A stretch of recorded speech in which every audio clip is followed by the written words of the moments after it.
Hello folks, when should one take the first mock? What should be the plan just before it? And you should take the first mock now. And you should take it now, today, as quickly as possible. Whenever you're seeing this video, actually, if it's a reasonable hour of the day, you should stop watching this video, pick up a mock and take it. And there's enormous resistance for the first mock.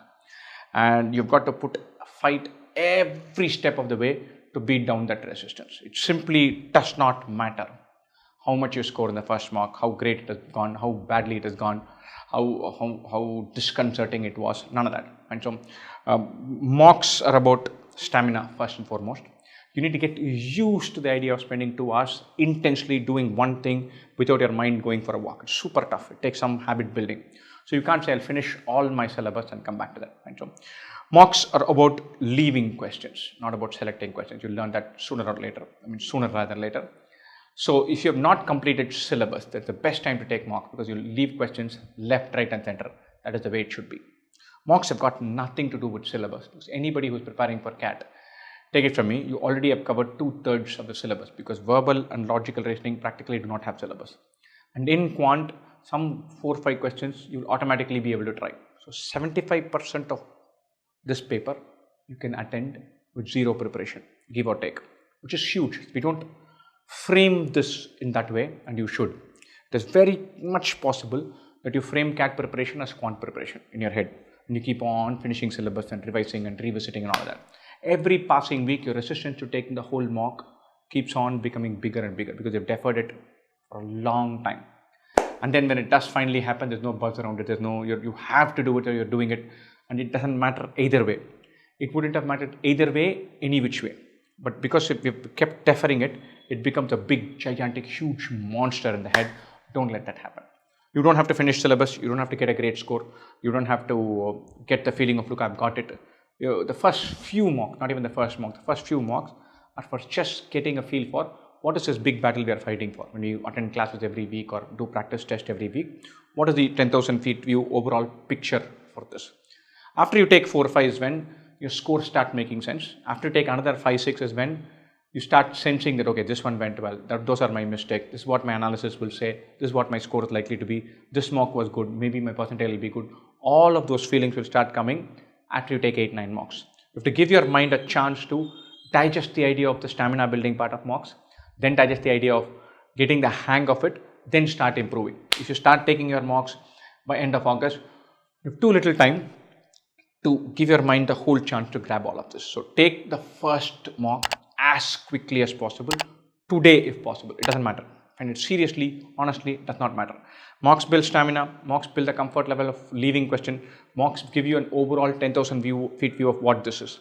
Mocks help you define your preparation and shape your gaps, filling, all of that. That's for the second phase. But first part, stamina building, getting comfortable with leaving questions. For that, the earlier you start, the better it is going to be. Start today as quickly as possible. Now, what happens if my first mock actually went fantastically?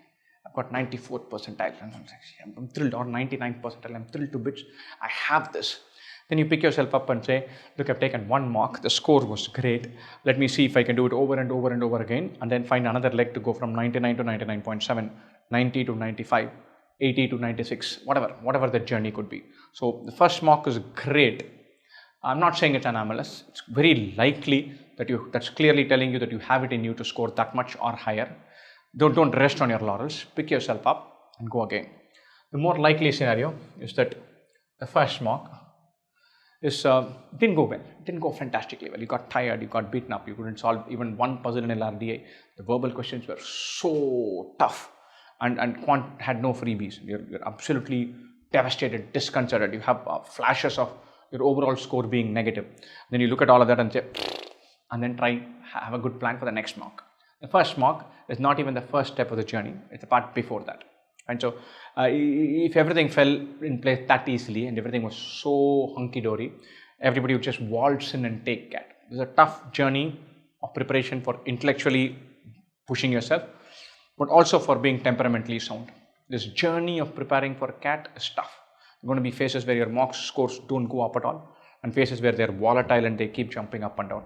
But to crack all that, conquer all that, keep pushing and finding incremental gains here and there, and give yourself a great chance. Till the end, there are no guarantees. And so It's a temperamentally challenging journey. And you're saying, I'm going to prepare for CAT, you're signing up for it. Accept that, embrace that.